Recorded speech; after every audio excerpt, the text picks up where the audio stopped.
উড়ানো হলো না জুলহাজের বিমান।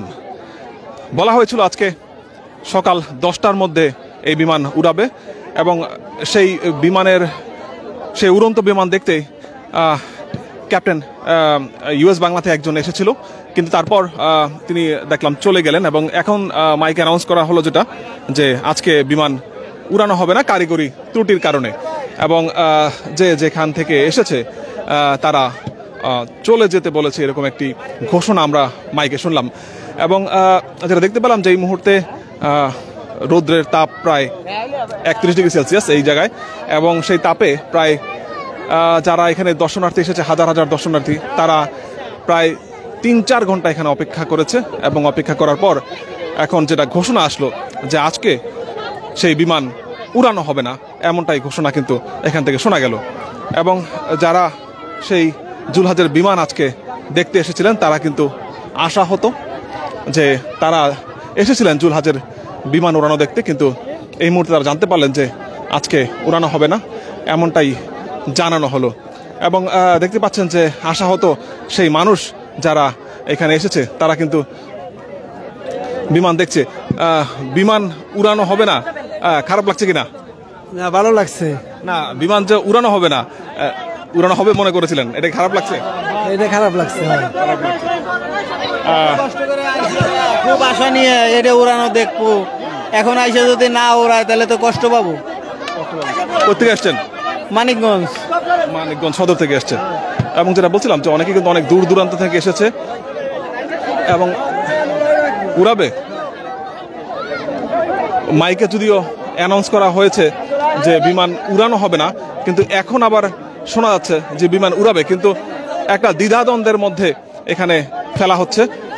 যারা এখানে এসেছে তারা কেউ বলছে উড়াবে, কেউ বলছে উড়াবে না, কিন্তু মাইকে অ্যানাউন্স যেটা করা হয়েছে সেটা হচ্ছে বিমান উড়াবে না, এমনটা কিন্তু অ্যানাউন্স করা হয়েছিল। ভাই, বিমান উড়াবে?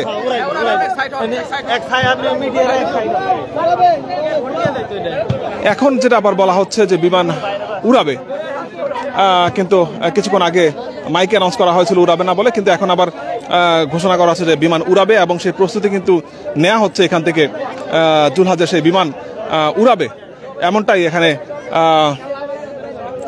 বলা হচ্ছে। দর্শক দেখতে পাচ্ছেন মানিকগঞ্জের একেবারে এক চরাঞ্চল, চারপাশে শুধু মাঠ আর মাঠ।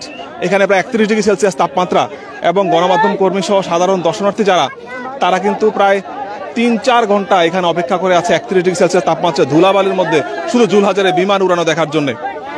এবং এখন কিন্তু আবার যেটা বলা হচ্ছে যে বিমান উড়াবে এমনটাই জানা যাচ্ছে, কিন্তু বিমান আসলে উড়াবে কিনা? উড়াবে, বিমান উড়াবে এমনটাই এখন বলা হচ্ছে, যদিও কিছুক্ষণ আগে উড়াবে। ঠিক আছে, ঠিক আছে। এখন যেটা কর্তৃপক্ষ আছে তারা যেটা বলছে যে বিমান উড়াবে, এমনটাই এখান থেকে বলা হচ্ছে। সেই উড়ানোর দৃশ্য হয়তো আমরা সরাসরি আপনাদের দেখাতে পারবো। ভাই, কিছুক্ষণ আগে বলে উড়াবে না, এখন কি আবার উড়াবে? সিদ্ধান্ত চেঞ্জ হয়েছে? জি, এখন সিদ্ধান্ত চেঞ্জ হয়েছে, উড়াবে। জি, বিমান উড়াবে। এবং যেটা বলছিলাম যে এখানে কিন্তু প্রচন্ড রৌদ্র, 31 ডিগ্রি সেলসিয়াস তাপমাত্রা, ধুলাবালি, এবং সেই রোদের মধ্যে এখানে মানুষ প্রায় ঘন্টার পর ঘন্টা অপেক্ষা করে আছে শুধু জুলহাজের এই বিমান উড়ানো দেখার জন্য। কিন্তু যে মাইকে ঘোষণা এসেছিল সেই ঘোষণা শুনে কিন্তু তারা আশাহত হয়েছিল, কিন্তু এখন কিন্তু আবার নতুন ঘোষণা শোনা যাচ্ছে, জুলহাজের বিমান উড়বে এমনটাই শোনা যাচ্ছে। এবং সেই বিমান উড়ানো উপলক্ষে এখন কিন্তু প্রস্তুতি নেওয়া হচ্ছে, এখানে মাঠ খালি করা হচ্ছে।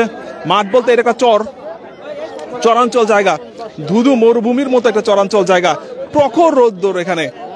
এবং সেই সকাল 8টা-9টা থেকে মানুষ অপেক্ষা করছে শুধু বিমান উড়ানো দেখার জন্য।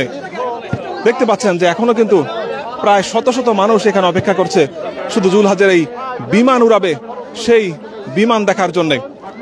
দর্শক, আপনাদের সরাসরি যুক্ত করেছি মানিকগঞ্জ থেকে। আপনারা দেখতে পাচ্ছেন জুলহাজের সেই বিমান, যে বিমান কিছুক্ষণের মধ্যে উড়াবে, এমনটাই ঘোষণা করা হয়েছে, কিন্তু কিছুক্ষণ আগে বলা হয়েছিল মাইকে যে উড়াবে না, কিন্তু এখন আবার বলা হয়েছে যে মানুষ তাদের আগ্রহ দেখে নতুন সিদ্ধান্ত নেওয়া হয়েছে এবং সিদ্ধান্ত পরিবর্তন করা হয়েছে। উড়াবে বা উড়বে জুলহাজের বিমান। জুলহাজের বিমান যখন উড়বে তখন আবার আমরা আপনাদের সরাসরি যুক্ত করব।